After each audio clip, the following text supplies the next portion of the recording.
Family, this is Pastor Chris. First, I just want to thank you for your participation in our first ever online only worship service this past Sunday. I know it was a little bit odd for everybody. It was definitely odd for me to be preaching to an empty sanctuary. Really, for pastors, that's the stuff of nightmares, not of dreams. But I want to thank you for the way that you engaged and that you interacted with one another online and left a comment and a reply. I love seeing the pictures of our families gathered around for worship on Sunday. So that was a huge encouragement to me. I hope it was an encouragement to you as well. I want us to try to keep that same kind of enthusiasm and positive outlook as we continue with online only worship in the coming days. Now, it kind of looks like this online only format is going to have to suffice for our church gatherings for a while. And if that's the case, so be it. However, I do want us to acknowledge that this isn't really how it's supposed to be, that throughout the generations, the church has always been a group that is gathered together for worship, that there is something special and important about gathering together for worship. And so anytime we're unable to do that, I hope you feel a little bit of the tension of wanting to be together. That's a good thing. I don't want us to ever get to the point where this is just normal. This is not normal. This is not good. This is not the perfect plan, but it is what we have for right now. So let me kind of address our plans to sort of continue the ministry of the church while we're unable to gather. Now, it's our plan as of right now to continue to have worship services online for the better part of the next 8 weeks or so. Now, all of this is subject to change, but I'm sure you saw the CDC updated their recommendation on Sunday to limit gatherings of 50 people or more for the next 8 weeks. The president in his press conference on Monday even narrowed that even further to gatherings of 10 people. So, for us, we're trying to follow the recommendations as they come in. Again, all these things are subject to change. As soon as the CDC and others are telling us that it's okay to gather, we will be the first church to reschedule our worship services and come back together. But for now, we're going to operate as if this is how we're going to have to do things for the next 8 weeks. So the goal of our worship services online is engagement. We want to engage you in worship, not just something for you to sit and watch or something for you to participate in. So we're going to be trying to sing songs that are familiar to you. We're going to be sending out the words to those songs every week so that you have the option to follow along at home with a PDF. We're also going to be singing them in a simple way. A simple arrangement, mostly just piano and Pastor Jason leading us in singing. We want to do that because we want you to be able to sing along. We don't want to make it incredibly complicated or difficult. We want you to be able to sing as we're singing songs here at worship.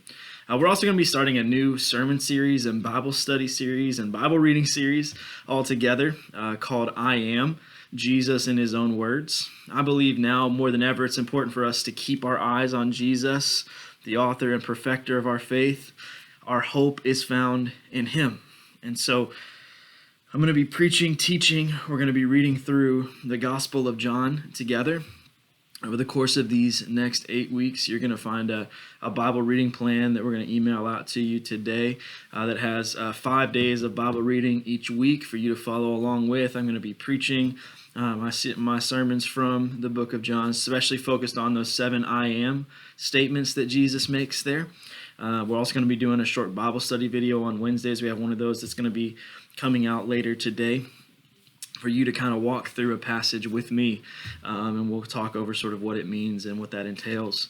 But I think really kind of aligning our sermons and Bible study videos and Bible reading is really going to help keep everybody on the same page. I know that's an incredibly difficult thing to do right now, but we're going to try to align as much as we can our ministries together. Now, I've been in contact this week with Sunday school teachers and deacons and encourage them to work together to continue to check on our church members during this time. I say it all the time that there are too many people in this church for our staff to care for by ourselves. And yet, at the same time, a moment like this in time really exemplifies and it kind of exacerbates that issue because we just can't have gatherings. And so each deacon here at Parkland is assigned a couple of adult Sunday school classes at the beginning of each year. A few of our deacons are assigned to our preschool, children, and youth departments. A few others are assigned to church members who maybe aren't Sunday school members. And so I've really emphasized to them the importance of making sure they check in on those church members and check in on those classes. So if you're a deacon, make sure that you're calling your Sunday school teachers. Sunday school teachers, make sure you're calling your deacon. We want to make sure that we're staying on the same page and using the structures that we already have to do that. We as a staff are continuing to work on reaching out to church members and our community as well. What a great time for us to proclaim the hope of the gospel when people feel anxious, when people feel hopeless, when people are feeling down. That's the perfect time. It's an opportunity for us to share the gospel. And to be honest, it really does feel like God is doing something here. So many times we make the excuse that we can't go to church because we're too busy, or we can't read our Bible, or we can't do this or that because we just have too many things in our lives. Well, God is stripping a lot of those things away. Maybe it's time for us to listen to what he has to say. And so we as a church staff are working on that together.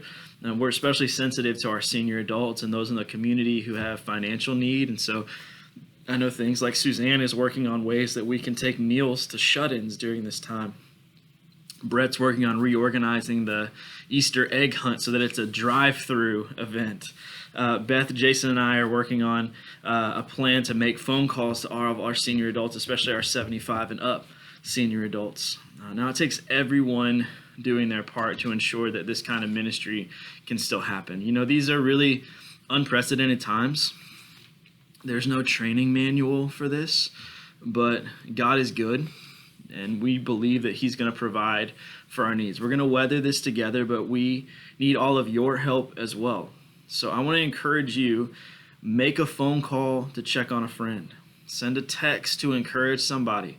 Leave a comment or a reply on Facebook to let folks know that they're not alone. One day, we're going to be able to gather again. And when we are, I want to be able to celebrate what God has done in this time when we were unable to meet together. So let's continue to encourage each other, continue to move forward, and we're going to trust God that he's going to lead and guide our steps as we do so. God bless you. I'll be putting out a Bible study video for you here later on, and we look forward to participating in that together.